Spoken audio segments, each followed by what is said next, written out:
The species that refused to surrender. The Galactic Accord had endured for nearly 12,000 years. Across millions of inhabited worlds, it had transformed war from a brutal contest into something almost ceremonial. Conflicts still existed, but they were governed by ancient laws so strict that few remembered what true warfare had once looked like. Fleets exchanged carefully measured volleys. Casualties were minimized. Once losses reached an agreed threshold, negotiations began. Victory was determined by logistics, economics, and diplomacy rather than annihilation. To most civilizations, this was progress. To humanity, it was merely a long peace. When humans first entered the Galactic Accord, they seemed unremarkable. Their homeworld, Earth, orbited an ordinary yellow star on the fringe of explored space. Their technology lagged behind established powers by centuries. Their navy was modest, their colonies few, and their diplomats surprisingly cooperative. The elder races quickly categorized them: creative, curious, emotionally unpredictable, militarily insignificant. The archives noted that humanity had experienced thousands of wars throughout its history, but so had many young civilizations before joining the Accord. The historians assumed humans had simply matured. They could not have been more mistaken. Only one race paid closer attention. The Cathuan Dominion ruled nearly 400 star systems through absolute military superiority. Massive living warships drifted through space like armored leviathans, each capable of overwhelming entire planetary defenses. Their commanders viewed compassion as weakness and restraint as wasted opportunity. The Dominion tolerated the Accord only because it benefited their expansion. When they discovered Helios Reach, a sparse human frontier sector rich in rare quantum crystals, they immediately claimed ownership.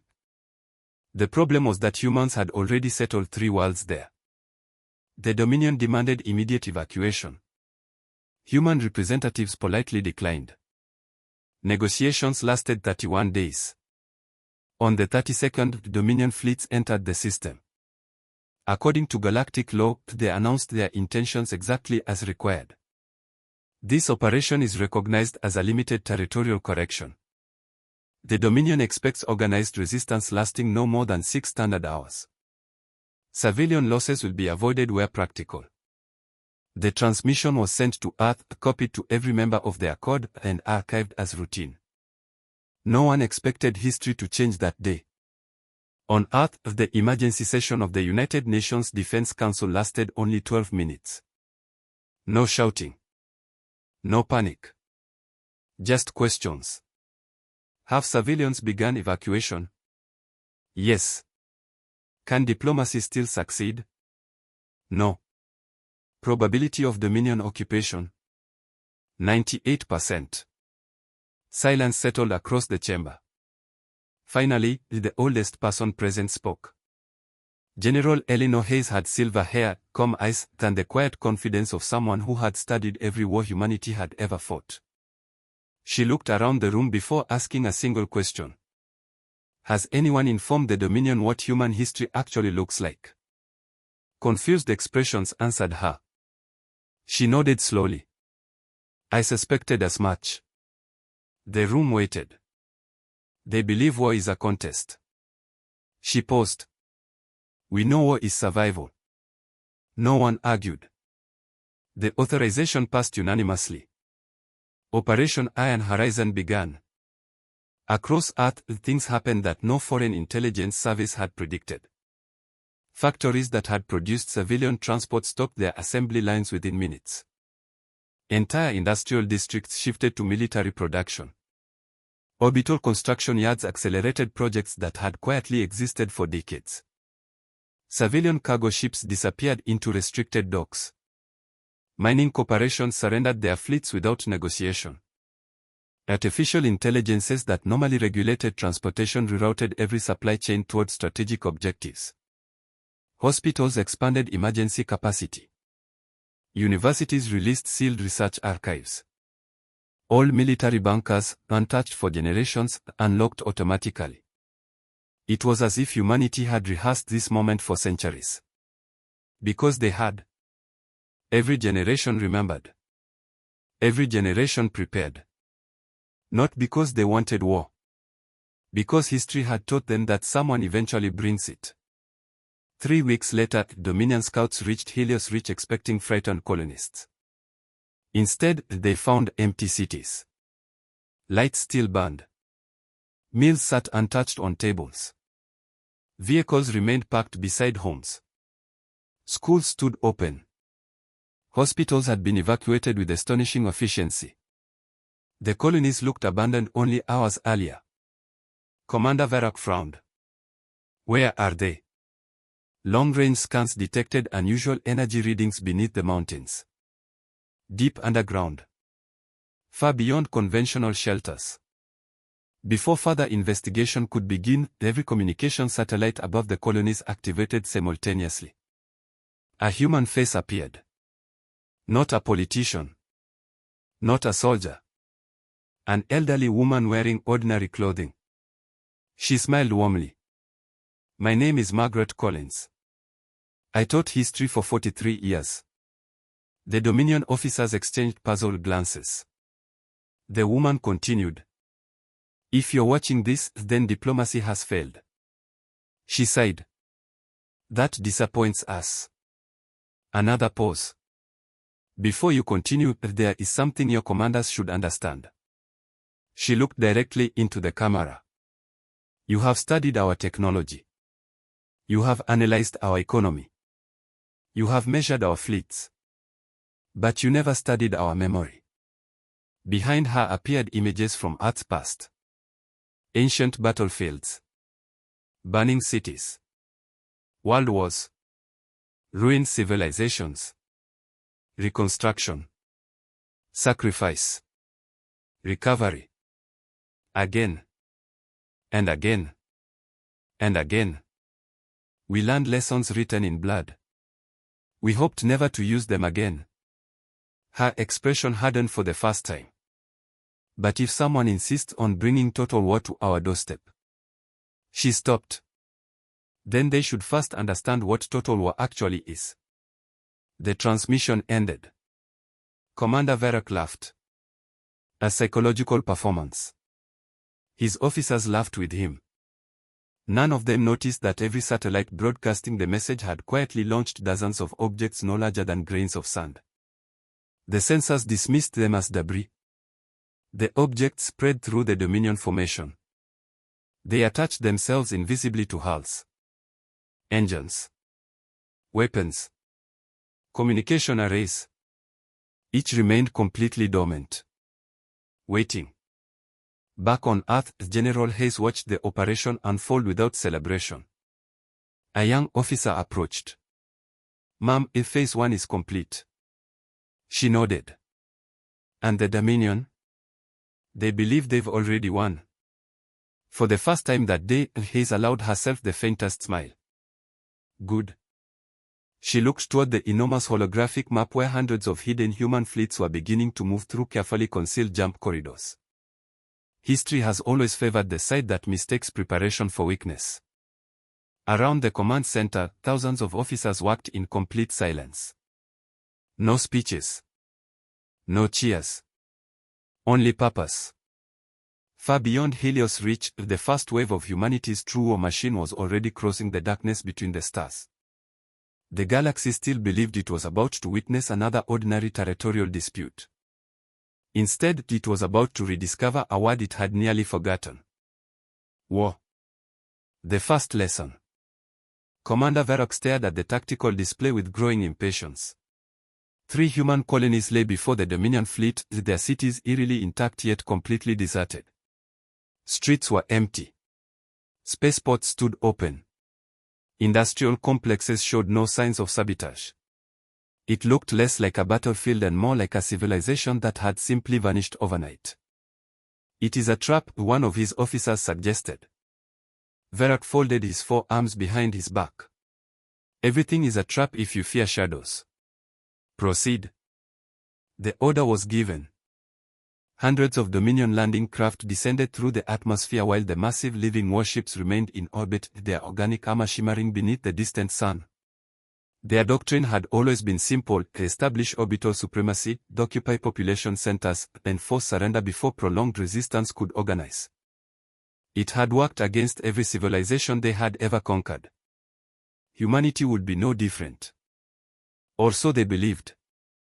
The first warning came from engineering. Commander, several frigates report intermittent sensor failures. Cause unknown. Minutes later another report arrived.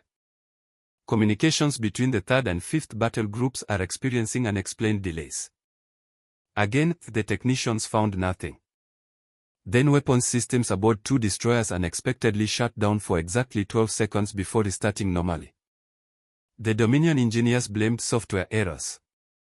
No one connected these strange malfunctions to the microscopic devices that had quietly attached themselves to their ships weeks earlier.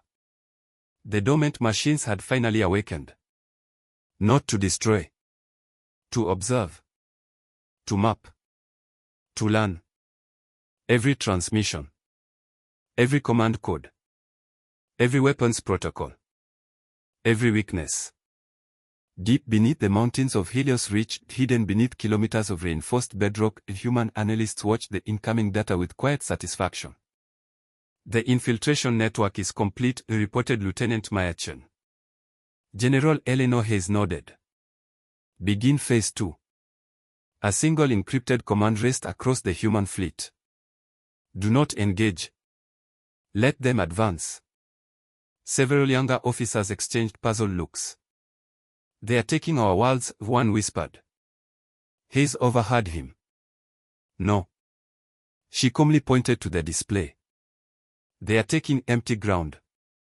By the 4th day, Dominion banners flew above every major city.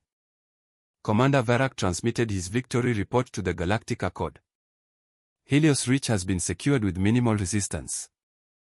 Estimated completion of occupation, 48 hours. The report spread across the galaxy. Many governments expressed sympathy toward humanity. Others quietly concluded that resistance had been pointless. The Dominion appeared unstoppable once again. Then the supply convoys disappeared.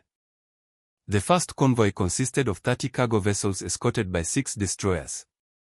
It never arrived. Such teams found only drifting wreckage. Not destroyed. Disabled. Every ship had lost power simultaneously before vanishing from Dominion tracking systems. A second convoy suffered the same fate. Then a third. No distress calls. No explosions. Simply gone. Verak's confidence began to crack. Find them. Thousands of reconnaissance drones spread across the sector. None returned useful information.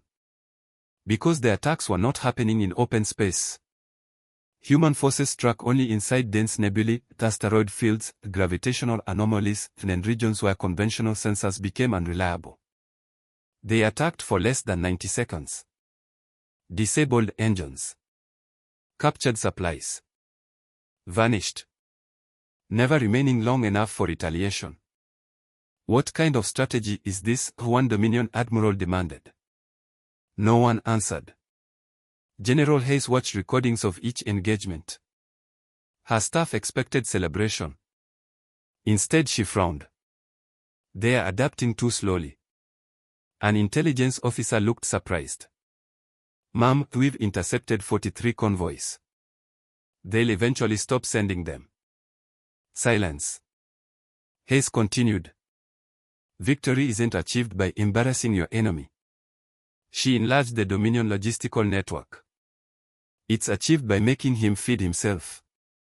Understanding slowly spread across the room. Without supplies. Without replacement parts. Without ammunition. Even the largest fleet became helpless. Humanity wasn't trying to defeat the Dominion fleet. They were starving it. Weeks passed. Dominion soldiers occupying the surface noticed subtle changes. Power stations shut down unexpectedly. Fuel reserves spoiled. Navigation beacons malfunctioned. Water purification plants failed for reasons engineers could not explain. Entire communications grids went dark for hours before mysteriously returning online. Every repair consumed precious spare parts. Every malfunction slowed operations. Every delay increased frustration. Human saboteurs were never found. Because most of them were never there. The microscopic machines attached to Dominion equipment quietly spread from system to system, rewriting diagnostics, introducing tiny imperfections, and creating failures that appeared completely natural. Death by 1,000 invisible cuts. The first direct battle finally occurred on the 26th day. Dominion scanners detected what appeared to be a lone human cruiser escorting refugee transports near the edge of the sector. Verrock smiled. Finally. He dispatched 12 destroyers. The human cruiser turned and fled. Exactly as expected. The Dominion ships pursued aggressively. Straight into the Orpheus belt. A vast field of metallic asteroids rich in magnetic ore. Long-range targeting became unreliable. Formation discipline collapsed. Then every asteroid awakened. Not naturally. Artificially. Thousands of mining drones emerged from hidden chambers carved inside the rocks. Converted over years into autonomous attack craft, they swarmed the Dominion destroyers like angry insects. They ignored armor. Ignored shields. Instead they drilled directly into engine exhaust ports, sensor arrays, and maneuvering thrusters. Within minutes every Dominion ship had lost propulsion. Before reinforcements could arrive, sleek human corvettes burst from concealment. Not one shot was fired. Boarding teams seized the helpless vessels with astonishing speed. By the time Dominion rescue forces entered the asteroid belt, 12 destroyers had disappeared. Only empty space remained. Across the Galactic Accord, military academies replayed the battle in disbelief. Humans used civilian mining infrastructure as a strategic weapons platform. They transformed economic assets into military force. They won without destroying the enemy. Older strategists became uneasy. This wasn't merely clever. It represented an entirely different philosophy of war. Everything could become a weapon. Factories. Cargo ships. Communication networks. Asteroids. Information. Time itself. Commander Verrock refused to admit concern. They avoid decisive battle because they are weak. Yet privately he reviewed casualty reports. Not from combat. From exhaustion. Mechanical failures. Supply shortages. Crew stress. His fleet remained overwhelmingly powerful. But every day it grew slightly less efficient. While every day human resistance seemed stronger. Something was wrong. Terribly wrong. General Hayes gathered her senior commanders. The Dominion still believes this is a campaign. She looked around the room. They haven't realized it has become a war. A holographic map expanded far beyond Helios' reach. Dozens of red markers appeared. Then hundreds. Then thousands. Hidden human fleets. Secret shipyards. Allied volunteers. Reserve formations. Civilian industries operating around the clock. The room became silent. Hayes spoke softly. They invaded 3 colonies. She tapped the map. They've awakened an entire civilization. An officer asked the question everyone had been thinking. When do we launch the counteroffensive? Hayes looked toward the stars beyond the command center window. When they finally understand they are losing. She smiled faintly. And not 1 minute sooner. Far away, aboard his flagship, Commander Verrock received a report that made his blood run cold.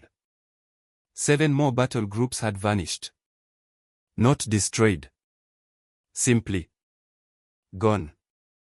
For the first time in his long military career, the Dominion commander began to wonder whether humanity had planned this war long before the first Dominion ship had crossed into Helios' reach. If that was true, then perhaps the greatest mistake the Dominion had made was not invading human space. It was believing humans had ever stopped preparing for the day someone would. The galaxy watches. By the beginning of the 3rd month, the war had become the only subject anyone discussed across the Galactic Accord. At first, the reports had been dismissed as exaggerated battlefield rumors. Fleets did not simply disappear. Supply chains did not collapse overnight. The Dominion, whose military machine had conquered hundreds of systems, could not possibly be losing to a civilization with a fraction of its territory. Yet every new transmission confirmed the impossible. Dominion offensives had stalled. Entire occupation zones had fallen silent. Convoys vanished before reaching their destinations. Human casualties remained astonishingly low, while Dominion losses mounted not through grand fleet battles, but through relentless pressure that never seemed to end. Military observers began using a phrase not heard for thousands of years: total war. Inside the Hall of Unity, where representatives of nearly every civilized species met to settle disputes, an emergency session had been called. The delegates watched holographic recordings from Helios Reach in complete silence. A Dominion fuel depot erupted into flames after its automated safety systems inexplicably locked every emergency exit. Minutes later, human engineers arrived, not to destroy the depot further, but to seize the fuel, rescue surviving workers, then disappear before Dominion reinforcements arrived. Another recording showed Dominion soldiers waking to discover every navigation beacon within 3 systems broadcasting false coordinates. Ships collided. Convoys became lost. Entire battle groups spent days chasing enemies that did not exist. "They are attacking certainty," murmured one elderly strategist. "No," another replied. "They are attacking confidence." General Eleanor Hayes had never intended these recordings to reach their code. But she did not object when they did. Fear, after all, was another battlefield. Commander Varrock no longer laughed. His flagship's tactical room had become a place of constant alarms. Fourth Fleet requests replacement reactors. Denied. Second Army reports food shortages. Denied. Outer Patrol has lost contact with 17 reconnaissance vessels. Cause: unknown. Everything was becoming unknown. Every solution created another problem. Every victory cost more than it gained. His officers demanded decisive action. "We must locate the main human fleet. We must force them into open battle. We must strike Earth itself." Varrock considered the proposals. Months earlier he would have approved them immediately. Now, he hesitated. The humans never defended what could be abandoned. Never attacked where they could be predicted. Never wasted lives on symbolic victories. Every move had purpose. Every retreat concealed another trap. He began to understand something unsettling. Humanity was not reacting to the invasion. Humanity was conducting a campaign designed years before the Dominion had even arrived. Deep beneath Earth's Himalayas, the human strategic command remained calm. The atmosphere contrasted sharply with the panic-gripping Dominion headquarters. Analysts quietly updated logistics reports. Engineers approved new production schedules. Civilian volunteers continued manufacturing ships, drones, medical equipment, land supplies around the clock. General Hayes addressed her commanders. "Our enemy still measures strength by fleet size." She displayed 2 columns of figures. The Dominion possessed nearly 3 times as many capital ships. Humanity possessed nearly 6 times the industrial output. One officer looked surprised. "We've surpassed them." Hayes smiled slightly. "We surpassed them 6 weeks ago." "How?" "They've been building replacements." She paused. "We've been building capacity. Every factory captured. Every mining station recovered. Every civilian corporation redirected toward the war effort. Humanity had transformed its entire economy without collapsing it. Instead of fighting with the army they had become an army. The Dominion finally located what appeared to be the main human fleet gathering near the Ashen Expanse. Thousands of sensors confirmed it. Over 400 human warships. The largest concentration yet observed. Commander Varrock immediately assembled nearly 700 ships. "This ends now." The Dominion Armada emerged from hyperspace in perfect formation. Weapons charged. Fighters launched. Targeting computers locked. The human fleet remained motionless. Then every vessel transmitted the same message. Signal acknowledged. Moments later, they vanished. Not by jumping to hyperspace. They simply disappeared. The Dominion ship surged forward in confusion. An officer shouted, "Energy readings." Too late. The entire fleet had been projections. Sophisticated holographic decoys generated by thousands of autonomous drones hidden throughout the region. While the Dominion chased ghosts, the real human navy struck elsewhere. Simultaneously. Across 11 different systems. Shipyards exploded. Fuel reserves were captured. Communication relays were disabled. Occupation headquarters fell within hours. The Dominion had committed almost half its navy to attacking an illusion. News of the deception spread rapidly. Military academies throughout the galaxy revised centuries-old doctrines almost overnight. Students studied human campaigns with fascination. Not because humans possessed superior weapons, but because they thought differently. To them, war was not about destroying an enemy's forces. It was about destroying the enemy's ability to continue fighting. Morale. Industry. Communication. Logistics. Information. Hope.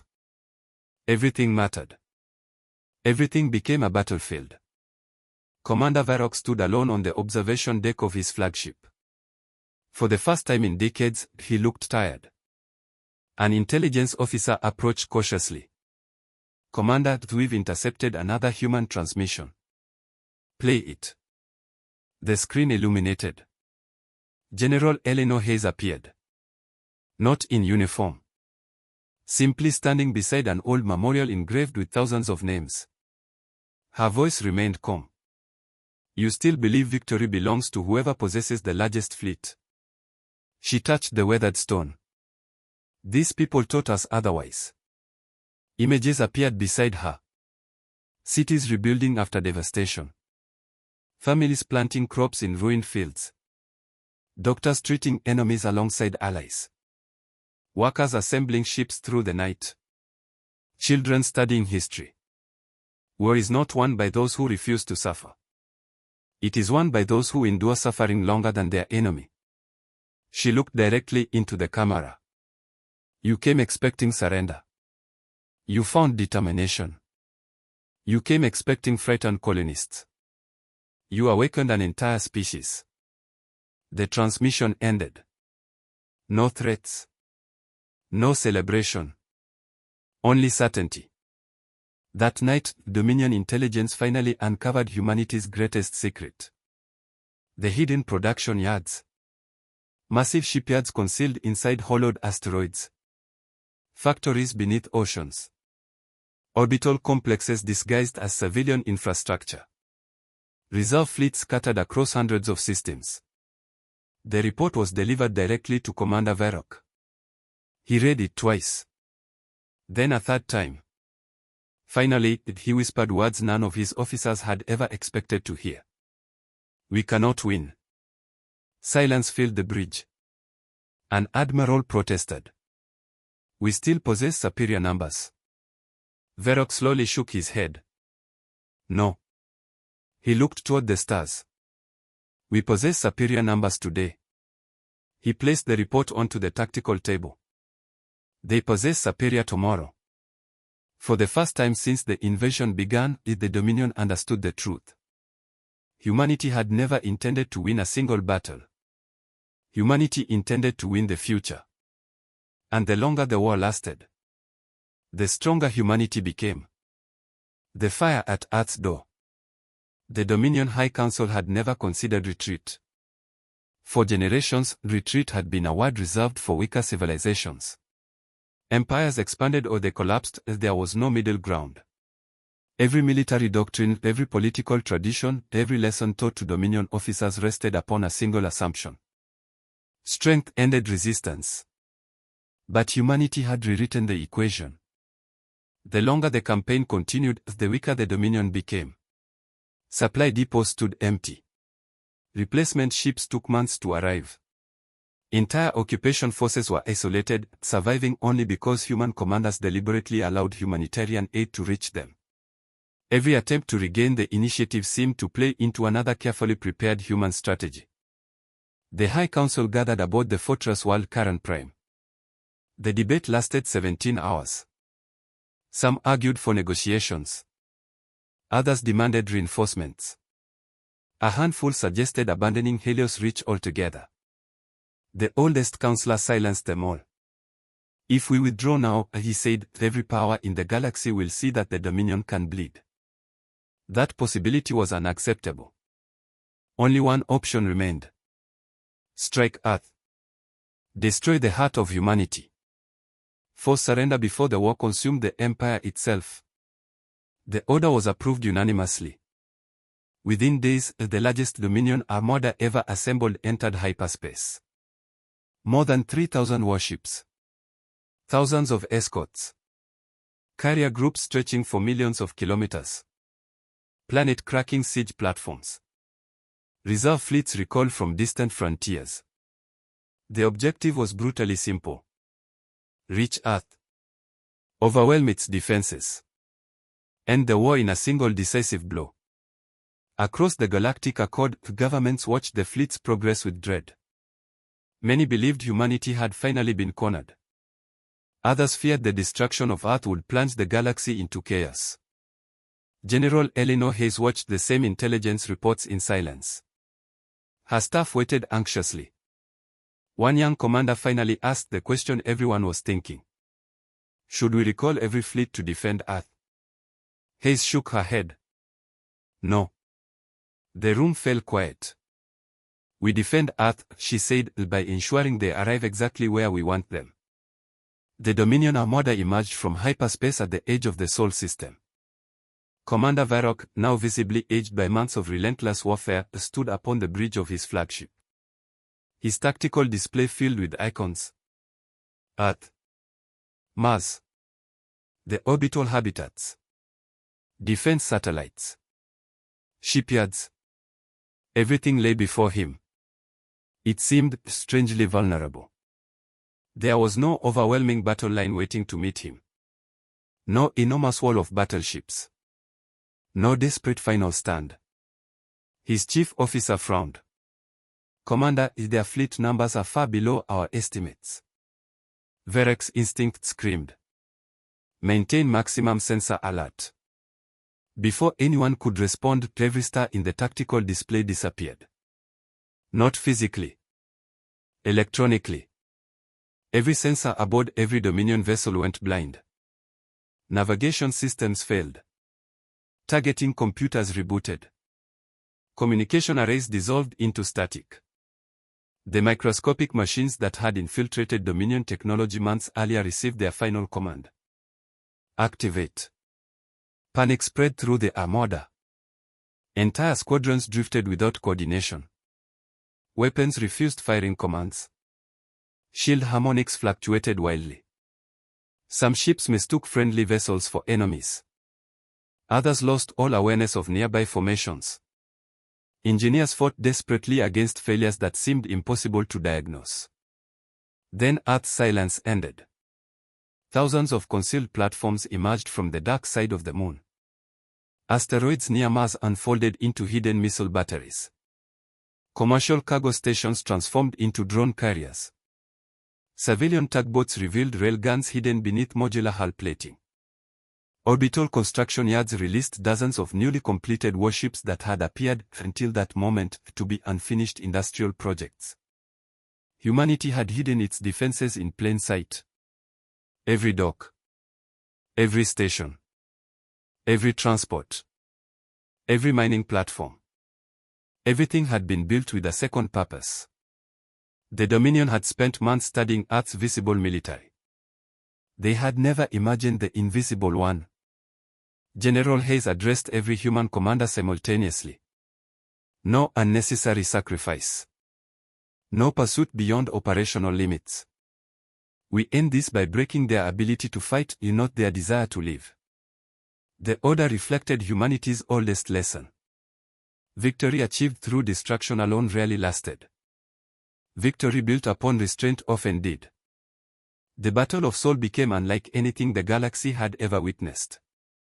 Human ships rarely remained in one place longer than 30 seconds. Autonomous drones filled space with false targets. Electronic warfare disrupted every Dominion attempt to regain formation. Small corvettes disabled engines before vanishing behind asteroid cover. Heavy cruisers appeared only long enough to unleash devastating precision strikes against command vessels.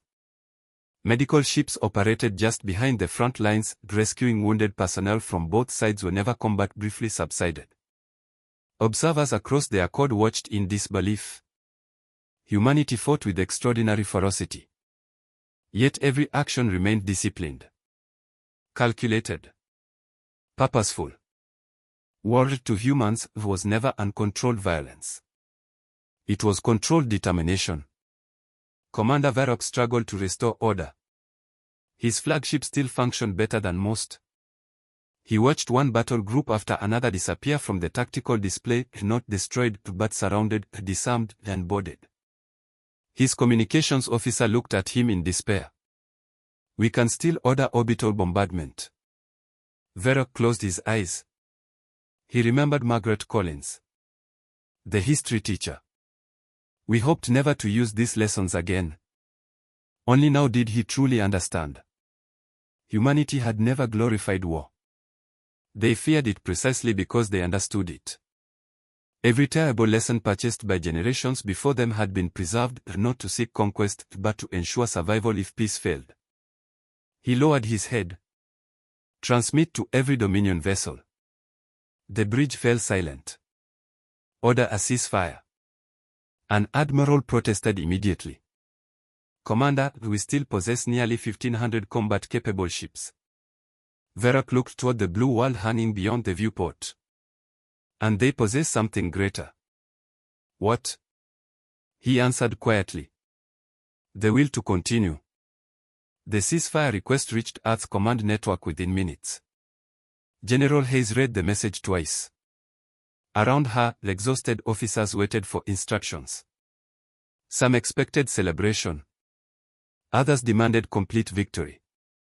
Hayes simply nodded. "Open a secure channel." The screen illuminated. Commander Varrock appeared. For a long moment, neither commander spoke. Finally, Varrock broke the silence. "I came to conquer your worlds." Hayes replied calmly. "I know. I believed strength meant never yielding. It often feels that way." Varrock looked away briefly. "You could destroy what remains of my fleet." "Yes." "Will you?" Hayes answered without hesitation. "No." The Dominion commander stared at her. "Why?" Her answer echoed through every command center in the galaxy. "Because the purpose of war is to secure peace. If peace is offered honestly, then continuing to kill serves no victory." For the first time since the invasion began, the silence settled across the stars. Not the silence before another battle. The silence after one had finally ended. Yet beyond the exhausted fleets and damaged worlds, the consequences of humanity's victory were only beginning. The galaxy had witnessed not merely the defeat of a great empire. It had witnessed an entirely different understanding of what war truly meant. And nothing would ever be the same again. The legacy of the day. The ceasefire held. For the first 24 hours, no one in the Galactic Accord believed it would last. Too many wars had ended with one side pretending to negotiate while secretly preparing another attack. Fleets remained at battle stations. Weapons stayed armed. Sensors scanned every corner of space for signs of betrayal. But none came. Dominion ships powered down their primary weapons. Human fleets withdrew to agreed defensive positions rather than pressing their advantage. Medical vessels crossed the former front lines, treating the wounded without asking which flag they had served under only hours before. For many younger civilizations, it was the first time they had seen enemies saving one another's lives. The images spread across the galaxy. A human medic carrying an injured Dominion marine from the wreckage of a shattered cruiser. Dominion engineers helping stabilize a damaged human hospital ship after a reactor malfunction. Rescue teams working together in silent determination while broken warships drifted around them like forgotten monuments. The same species that had fought with relentless precision now demonstrated equal determination to preserve life. The contrast left the galaxy speechless. 3 weeks later, delegates from every member civilization gathered aboard the Accord's central station. The whole of Unity had never been so crowded. Military leaders, scientists, diplomats, historians, even ordinary citizens watched from every inhabited world. Commander Verak entered without ceremony. The once proud conqueror seemed older than anyone remembered. The confidence that had once defined him had been replaced by something rarer. Perspective. When General Eleanor Hayes entered moments later, the entire chamber rose to its feet. She acknowledged the applause with a simple nod before taking her seat across from Verok. No guards stood between them. No barriers. Only a table. And the future. The first speaker was not a politician. It was Margaret Collins, the retired history teacher whose recorded message had greeted the Dominion on the first day of the invasion. She approached the podium carrying an old, weathered book. Our ancestors, she began, made countless mistakes. The chamber grew silent. They fought over land, resources, beliefs, fear, pride, and ambition. She gently placed the book on the podium. Millions died because humanity often learned too slowly. Images appeared behind her. Ancient battlefields. Cities reduced to rubble. Families rebuilding from ruins. Children planting trees where bombs had once fallen. Our history is not glorious. It is painful. But pain can become wisdom if we choose to remember rather than repeat it. She looked toward the assembled delegates. The Dominion believed humans were dangerous because we had fought so many wars. She smiled sadly. They misunderstood. We are dangerous because we remember them. The proceedings lasted 4 days. Evidence from the conflict was examined in extraordinary detail. Military analysts reached the same conclusion regardless of species or political allegiance. Humanity had not won because it possessed the strongest weapons, nor the largest fleet, nor superior technology. Humanity had won because every part of society understood that war was never fought by soldiers alone. Teachers had preserved history. Engineers had prepared infrastructure. Scientists had anticipated future needs. Workers had transformed industry. Farmers had maintained food supplies. Doctors had protected both civilians and combatants. Families had endured sacrifice without surrendering hope. The entire civilization had become resilient. That resilience had proved stronger than any fleet. Commander Verok was invited to speak on the final day. He stood before representatives of civilizations his empire had once intimidated with ease. I spent my life studying victory, he said quietly. I believed war was decided by force. He paused. I was wrong. The whole remained silent. The humans destroyed neither our civilization nor our future. They destroyed our certainty. He looked directly at General Hayes. They taught us that overwhelming strength is meaningless if it cannot sustain itself. They taught us that fear creates obedience but never loyalty. And they taught us that the greatest military victory is convincing your enemy that peace is worth choosing. When he finished, no one applauded immediately. Some lessons deserved silence before recognition. Months passed. The Dominion withdrew completely from Helios Reach. Not under escort. Not under humiliation. Human ships simply observed from a respectful distance as the last Dominion vessels departed. The 3 human colonies slowly came back to life. Families returned. Schools reopened. Factories shifted from producing weapons back to civilian machinery. Parks replaced temporary fortifications. Children laughed in streets that had once echoed with evacuation alarms. Life continued. Exactly as humanity had intended from the beginning. The Galactic Accord changed as well. Its ancient military doctrines were rewritten for the first time in thousands of years. Logistics, disaster preparedness, industrial resilience, cyber defense, and civilian protection became as important as battleships and weapons. Joint emergency exercises replaced ceremonial war games. Former rivals shared technology designed to prevent conflicts from escalating. The phrase, the human standard, entered military academies across non-space. It referred not to aggression, but to preparation. Students learned a simple principle. The strongest civilization is the one that hopes for peace while preparing responsibly for its loss. Several years later, General Hayes announced her retirement. Reporters from across the galaxy gathered for her final interview. One young journalist asked the question everyone had wondered since the war ended. "General, when did you know humanity would win?" Hayes smiled. "I never did." The reporters looked surprised. She continued, "War offers no guarantees. We succeeded because millions of ordinary people refused to give up." She glanced toward Earth, glowing softly beyond the station's great observation window. "Our soldiers fought bravely. Our engineers worked tirelessly. Our doctors saved lives. Our workers built what was needed. Our teachers remembered what previous generations had paid to learn. Victory belonged to all of them." Another reporter raised a hand. "What lesson should future generations remember from this war?" Hayes took a long breath before answering. "Never confuse a peaceful people with a weak people. Peace is often protected by those who understand exactly how terrible war can become." Long after the commanders had retired.